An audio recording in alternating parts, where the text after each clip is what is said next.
Alors, petite actu sur Automobile Propre concernant la police britannique qui apparemment serait déçue des voitures électriques. Les services de police du Royaume-Uni ne seraient pas satisfaits de leur flotte de voitures électriques selon le Daily Mail, accusant un temps de charge trop long, une autonomie limitée et des technologies incompatibles. Elles ne permettraient pas d'assurer les poursuites de suspects et les interventions urgentes.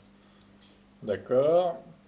Outre-Manche, les services de police exploitent un total de 448 véhicules électriques, une flotte conséquente mise en place pour verdir leur image et échapper aux redevances sur les véhicules polluants selon les villes.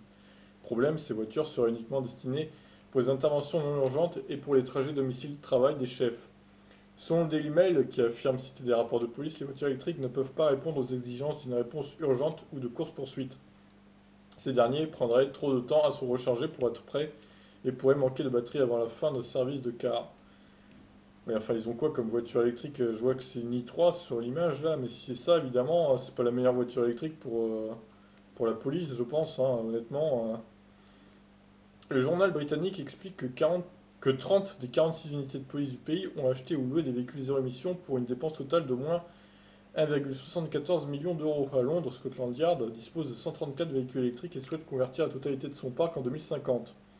Une stratégie qui permet d'éviter le paiement d'une redevance quotidienne à la ville, mais serait peu efficace contre le crime. Le marché n'a pas encore suffisamment mûri pour proposer des véhicules à carburant alternatifs capables de répondre aux exigences du rôle de voiture de poursuite.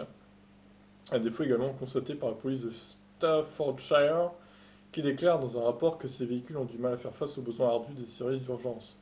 Les systèmes de conduite autonome et de sécurité ne sont pas propices à la poursuite ou à la conduite dynamique.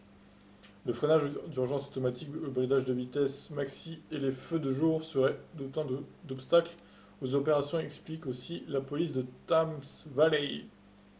Alors les feux de jour, pourquoi les feux de jour? C'est... Je comprends pas là, honnêtement.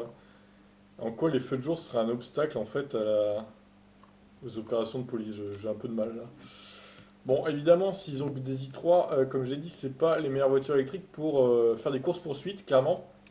Même si c'est une petite bombe, elle fait 0 à 100 en 7 secondes et quelques, c'est pas mal. Mais elle doit être bridée à 140, 150, je crois. Donc forcément, c'est pas la meilleure voiture. Moi, je me demande pourquoi ils n'ont pas plutôt commandé des modèles 3, par exemple.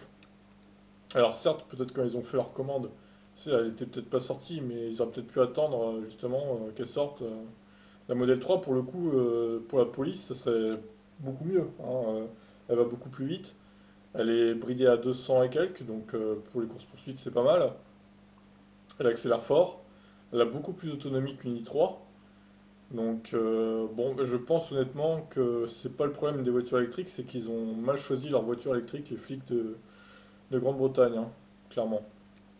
Donc voilà, je vous laisse réagir sur cette actu. Ciao!